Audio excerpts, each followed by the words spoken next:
ಕಾವೇರಿ ಆರತಿ ಹೆಸರಲ್ಲಿ ಸಾರ್ವಜನಿಕ ಹಣದ ಲೂಟಿ ಮತ್ತು ಸರ್ಕಾರದ ಅವೈಜ್ಞಾನಿಕ ನಡೆಗೆ ಜನವಾದಿ ಮಹಿಳಾ ಸಂಘಟನೆ ಮತ್ತು ಪ್ರಾಂತ ರೈತ ಸಂಘ ಖಂಡನೆ. ಜಿಲ್ಲೆಯ ಬಹುತೇಕ ಹಳ್ಳಿಗಳಿಗೆ ಕುಡಿಯಲು ಶುದ್ಧವಾದ ಕಾವೇರಿ ನೀರಿಲ್ಲ ಹಾಗೂ ಮಳವಳ್ಳಿ ತಾಲೂಕಿನ ರೈತರ ಜಮೀನುಗಳಿಗೆ ವ್ಯವಸಾಯ ಮಾಡಲು ಸಮರ್ಪಕವಾಗಿ ನೀರು ಕೊಡಲು ಸಾಮರ್ಥ್ಯವಿಲ್ಲದ ಸರ್ಕಾರ ಕಾವೇರಿ ಆರತಿ ಹೆಸರಲ್ಲಿ ಸಾರ್ವಜನಿಕರ 92 ಕೋಟಿ ಹಣವನ್ನು ದುಂದುವೆಚ್ಚ ಮಾಡುತ್ತಿರುವುದರ ಹಿಂದೆ ಜನಪ್ರತಿನಿಧಿಗಳು ಮತ್ತು ಅಧಿಕಾರಿಗಳ ಹಣದ ಲೂಟಿಗೆ ರಾಹದಾರಿಯಾಗಿದೆ ಎಂದು ಕರ್ನಾಟಕ ಪ್ರಾಂತ ರೈತ ಸಂಘ ಹಾಗೂ ಜನವಾದಿ ಮಹಿಳಾ ಸಂಘಟನೆಗಳು ಆರೋಪಿಸಿವೆ. ಕೆರೆ ಕಟ್ಟೆ ನದಿಗಳು ರಾಜಕಾಲುವೆಗಳನ್ನು ಒತ್ತುವರಿ ಮಾಡಿಕೊಂಡಿರುವ ಪೈಕಿ ಬಲಾಢ್ಯ ರಾಜಕಾರಣಿಗಳೇ ಸೇರಿರುತ್ತಾರೆ. ನದಿಗಳಿಗೆ ಕೈಗಾರಿಕೆಗಳಿಂದ ಬರುವ ಕಲುಷಿತ ನೀರು ಸೇರ್ಪಡೆಯಾಗುತ್ತಿದೆ. ಬೆಂಗಳೂರಿಗೆ 6ನೇ ಹಂತದ ಕುಡಿಯುವ ನೀರು ಹೋಗುತ್ತಿದೆ. ನಾಲ್ವಡಿ ಕೃಷ್ಣದೇವರಾಯರು ಕೆಆರ್ಎಸ್ ಅಣೆಕಟ್ಟನ್ನು ನಿರ್ಮಾಣ ಮಾಡಿದ್ದು ಮಂಡ್ಯ ಜಿಲ್ಲೆಯಲ್ಲಿ ಕೃಷಿಗೆ ನೀರು ಕೊಡುವುದರ ಮೂಲಕ ಆಹಾರ ಧಾನ್ಯಗಳನ್ನು ಬೆಳೆಯುವ ಉದ್ದೇಶದಿಂದ. ಆದರೆ ಅವರ ಉದ್ದೇಶವನ್ನೇ ಆಳುವ ಸರ್ಕಾರಗಳು ಹಾಳು ಮಾಡಿವೆ. ಬೆಂಗಳೂರು, ಮಾಗಡಿ ಇತರೆ ಪಟ್ಟಣಗಳಿಗೆ ಭಾರೀ ಗಾತ್ರದ ಕೊಳವೆಗಳ ಮೂಲಕ ನೀರು ಹೋಗಲು ಜಮೀನು ನೀಡದ ಗ್ರಾಮಗಳಿಗೆ ಕುಡಿಯುವ ನೀರು ಕೊಡಲು ಯೋಗ್ಯತೆ ಇಲ್ಲದ ಸರ್ಕಾರ ಉತ್ತರ ಪ್ರದೇಶದಿಂದ ಪುರೋಹಿತರನ್ನು ಕರೆಸಿ ಕಾವೇರಿ ಆರತಿ ಮಾಡುತ್ತಿದೆ. ಸರ್ಕಾರಿ ಶಾಲೆಗಳು, ಆಸ್ಪತ್ರೆ, ರಸ್ತೆ ಇತರೆ ಮೂಲಭೂತ ಅಗತ್ಯಗಳನ್ನು ಪೂರೈಸಲು ಹಣ ಇಲ್ಲ. ಗ್ಯಾರಂಟಿ ಯೋಜನೆಗಳಿಗೆ ಹಣ ಬಳಕೆಯಾಗುತ್ತಿರುವುದರಿಂದ ಅಭಿವೃದ್ಧಿ ಕುಂಠಿತವಾಗಿದೆ ಎಂದು ಹೇಳುವ ರಾಜ್ಯ ಸರ್ಕಾರ ಕಾವೇರಿ ಆರತಿಗೆ 92 ಕೋಟಿ ಹಣ ಪೋಲು ಮಾಡುತ್ತಿದೆ. ಕಾಲುವೆಗಳ ದುರಸ್ತಿ ಮಾಡಲು ಕೆರೆ ಕಟ್ಟೆಗಳನ್ನು ಹುಲ್ಲೆತ್ತಿಸಲು ಆಗುತ್ತಿಲ್ಲ. ಸರ್ಕಾರಿ ಕಚೇರಿಗಳಲ್ಲಿ ಖಾಲಿ ಎಂದು ಆರೋಪಿಸಿದ್ರು. ಪ್ರತಿಭಟನೆಯಲ್ಲಿ ಕರ್ನಾಟಕ ಪ್ರಾಂತ ರೈತ ಸಂಘದ ಜಿಲ್ಲಾ ಸಂಚಾಲಕರಾದ ಎನ್ಎಲ್ ಭರತ್ ರಾಜ್, ಜನವಾದಿ ಮಹಿಳಾ ಸಂಘಟನೆಯ ರಾಜ್ಯ ಪ್ರಧಾನ ಕಾರ್ಯದರ್ಶಿ ದೇವಿ, ಜಿಲ್ಲಾ ಕಾರ್ಯದರ್ಶಿ ಸುಶೀಲಾ, ಅಧ್ಯಕ್ಷರಾದ ಡಿಕೆ ಲತಾ, ಜಯಶೀಲಾ, ಕರ್ನಾಟಕ ಪ್ರಾಂತ ರೈತ ಸಂಘದ ಗುರುಸ್ವಾಮಿ, ಎಎಲ್ ಶಿವಕುಮಾರ್, ಚಿಕ್ಕಸ್ವಾಮಿ, ಹುಬ್ಚುಲ್ಲಾ, ವಿಷಕಂಠ ಮಹದೇವಮ್ಮ, ಮಹದೇವು, ಎಂಇ ಇತರರು ಉಪಸ್ಥಿತರಿದ್ದರು.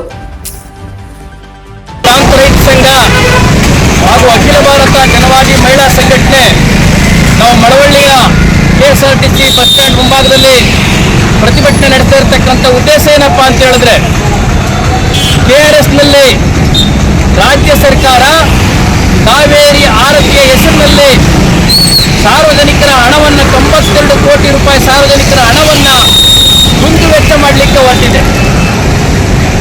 ನಾವು ಕೇಳ್ತಾ ಇದ್ದೀವಿ, ಈ 92 ಕೋಟಿ ರೂಪಾಯಿ ಹಣವನ್ನು ನೀವು ಸಾರ್ವಜನಿಕರ ಹಣವನ್ನು ಖರ್ಚು ಮಾಡೋದ್ರ ಮುಖಾಂತರವಾಗಿ ಮಂಡ್ಯ ಜಿಲ್ಲೆಯ ರೈತರಿಗೆ, ಮಂಡ್ಯ ಜಿಲ್ಲೆಯ ಕೃಷಿ ಕೂಲಿಕಾರರಿಗೆ, ಮಂಡ್ಯ ಜಿಲ್ಲೆಯ ಇತರ ನಾಗರಿಕರಿಗೆ ಯಾವ ರೀತಿಯಾದಂತಹ ಅನುಕೂಲತೆಯನ್ನು ನೀವು ಕಲ್ಪಿಸಲಿಕ್ಕೆ ಹೊರಟಿದ್ದೀರಿ ಅಂತೇಳಿ ಇವತ್ತು ನಾವು ಪ್ರಶ್ನೆಯನ್ನು ಮಾಡ್ತಾ ಇದ್ದೀವಿ.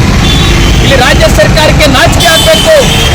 ಮಂಡ್ಯ ಜಿಲ್ಲೆಯಲ್ಲಿರ್ತಕ್ಕಂತಹ ಹಲವಾರು ಸರ್ಕಾರಿ ಶಾಲೆಗಳಿಗೆ ಮೇಸ್ಟ್ರಿಗಳನ್ನು ಹಾಕ್ಲಿಕ್ಕೆ ಯೋಗ್ಯತೆ ಇಲ್ಲ. ಸರ್ಕಾರಿ ಕಟ್ಟಡಗಳನ್ನು ದುರಸ್ತಿ ಮಾಡಲಿಕ್ಕೆ ಯೋಗ್ಯತೆ ಇಲ್ಲ. ಸರ್ಕಾರಿ ಶಾಲೆಗಳಲ್ಲಿ ಶೌಚಾಲಯಗಳನ್ನು ಮಾಡಲಿಕ್ಕೆ ಯೋಗ್ಯತೆ ಇಲ್ಲ. ಅದಲ್ಲದೆ ಹಲವಾರು ಪಟ್ಟಣಗಳಲ್ಲಿ, ಪ್ರಮುಖ ಹಳ್ಳಿಗಳಲ್ಲಿ ಸಾರ್ವಜನಿಕವಾದಂತಹ ಒಂದು ಶೌಚಾಲಯಗಳನ್ನು ಕಲ್ಪಿಸಿಕೊಡ್ಲಿಕ್ಕೆ ಇವಾಗ ಯೋಗ್ಯತೆ ಇಲ್ಲ. ಆದರೆ ಕಾವೇರಿ ಆರತಿ ಹೆಸರಿನಲ್ಲಿ 92 ಕೋಟಿ ರೂಪಾಯಿ ಹಣವನ್ನು ಖರ್ಚು ಮಾಡಲಿಕ್ಕೆ ಕೊಟ್ಟಿದ್ದಾರೆ. ರಾಜ್ಯ ಸರ್ಕಾರ ಹೇಳುತ್ತೆ, ನಾವು ಗ್ಯಾರಂಟಿ ಯೋಜನೆಗಳನ್ನು 5 ಗ್ಯಾರಂಟಿ ಯೋಜನೆಗಳನ್ನು ಕೊಟ್ಟಿದ್ದೀವಿ. ಆ 5 ಗ್ಯಾರಂಟಿ ಯೋಜನೆಗಳನ್ನು ಕೊಟ್ಟಿರೋದ್ರಿಂದ ಅಭಿವೃದ್ಧಿ ಕೆಲಸಗಳನ್ನು ಮಾಡಲಿಕ್ಕೆ ನಮ್ಮ ಹತ್ರ ಹಣ ಇಲ್ಲ. ಸರ್ಕಾರಿ ನೌಕರರಿಗೆ ಸಂಬಳ ಕೊಡ್ಲಿಕ್ಕೆ ಇವತ್ತು ನಮಗೆ ಕಷ್ಟ ಆಗಿದೆ ಅಂತ ಹೇಳ್ತಕ್ಕಂಥ ರಾಜ್ಯ ಸರ್ಕಾರ 92 ಕೋಟಿ ರೂಪಾಯಿಯನ್ನ ವಿನಾಕಾರಣ ಯಾತಕ್ಕಾಗಿ ಖರ್ಚು ಮಾಡ್ತಾ ಇದ್ದಾರೆ ಅಂತೇಳಿ ಇವತ್ತು ನಾವು ಅವ್ರನ್ನ ಪ್ರಶ್ನೆಯನ್ನ ಮಾಡಬೇಕಾಗುತ್ತೆ.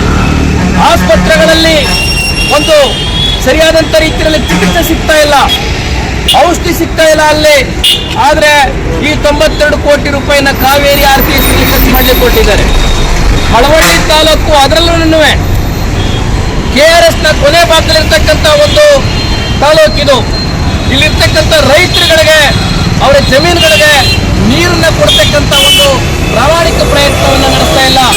ಈ ಬೇಸಿಗೆಯಲ್ಲಿ ಎಷ್ಟೋ ಕಬ್ಬು, ಬೇರೆ ಬೇರೆ ರೀತಿಯಂಥ ಬೆಳೆಗಳು ಇವತ್ತು ಇಲ್ಲಿ ಒಣಗಿ ಹಾಳಾಗ್ತಾ ಇದೆ. ಆ ಒಣಗಿ ಹಾಳಾಗ್ತಾ ಇರ್ತಕ್ಕಂಥದನ್ನ ಬೆಳೆಗಳ ರಕ್ಷಣೆ ಮಾಡಲಿಕ್ಕೆ ನೀರನ್ನು ಕೊಡ್ತಕ್ಕಂಥ ಪ್ರಯತ್ನವನ್ನು ಮಾಡ್ತಾ ಇಲ್ಲ. ಕಾಲುವೆಗಳನ್ನು ದುರಸ್ತಿ ಮಾಡ್ತಾ ಇಲ್ಲ. ಅಲ್ಲೋ ಇಲ್ಲೋ ಒಂದು ಮಾಡ್ತಾ ಇರ್ತಕ್ಕಂಥ ಕಾಲುವೆಗಳ ದುರಸ್ತಿಗಳು ಬಹಳ ಕಳಪೆ ಕಾಮಗಾರಿಯಿಂದ ಕೂಡಿವೆ. ರಸ್ತೆಗಳನ್ನು ಮಾಡ್ತಕ್ಕಂಥದ್ದಾಗಲಿ, ಗುಣಮಟ್ಟದ ಕಾಲುವೆಗಳನ್ನು ದುರಸ್ತಿ ಮಾಡ್ತಕ್ಕಂಥ ಪ್ರದೇಶದಿಂದ ಇರ್ತಕ್ಕಂತಹ ಪುರೋಹಿತರ ಮೇಲೆ ಅವರಿಗೆ ನಂಬಿಕೆ ಇಲ್ಲ, ವಿಶ್ವಾಸ ಇಲ್ಲ.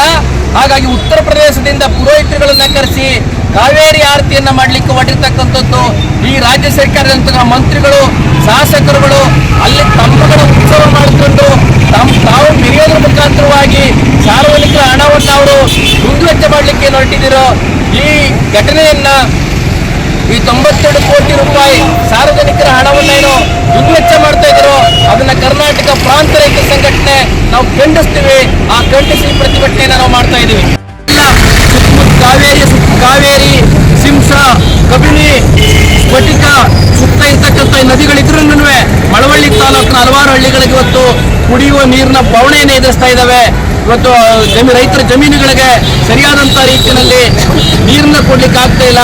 ಈ ಎಲ್ಲ ಹಿನ್ನೆಲೆಯಲ್ಲಿ ನಿಜವಾಗ್ಲೂ ಜನರ ಬಗ್ಗೆ, ನಾಗರಿಕರ ಬಗ್ಗೆ ಅವರು ಕಾಳಜಿತ್ತು ಅಂತ ಹೇಳಿದ್ರೆ ಈ ತರ ಮೂಲಭೂತವಾದಂತಹ ಸೌಲಭ್ಯಗಳನ್ನ ಕೊಡೋದನ್ನ ಬಿಟ್ಟು ಇಂಥ ಸಲವಿಲ್ಲದೆ ಇರತಕ್ಕಂತಹ ನಿಷ್ಪ್ರಯೋಜಕವಾದಂತಹ ಕಾರ್ಯಕ್ರಮವನ್ನ ಮಾಡೋದ್ರ ಮುಖಾಂತರ ಸಾರ್ವಜನಿಕರ ಹಣವನ್ನ ಲೂಟಿ ಹೊಡಿತಕ್ಕಂಥದ್ದಾಗ್ಲಿ, ಶಾಸಕರುಗಳು, ಸಂಸದರುಗಳು ಅಥವಾ ಮಂತ್ರಿಗಳು ತಮ್ಮ ವೈಭೋಗವನ್ನ ಮೆರಿಲಿಕ್ಕೋಸ್ಕರವಾಗಿ ಈ ರೀತಿಯನ್ನು ಮಾಡ್ಲಿಕ್ಕೆ ಹೊರಟಿದಿರೋ ಇದನ್ನ ನಿಲ್ಲಿಸಬೇಕು ಅಂತಕ್ಕಂಥ ಮಾತನ್ನ ನಾವು ಕರ್ನಾಟಕ ಪ್ರಾಂತ ರೈತ ಸಂಘ ಹಾಗೂ ಜನವಾದಿ ಮಹಿಳಾ ಸಂಘಟನೆ ಈ ಸಂದರ್ಭದಲ್ಲಿ ಒತ್ತಾಯವನ್ನು ಮಾಡ್ತಾ ಇದ್ದೀವಿ.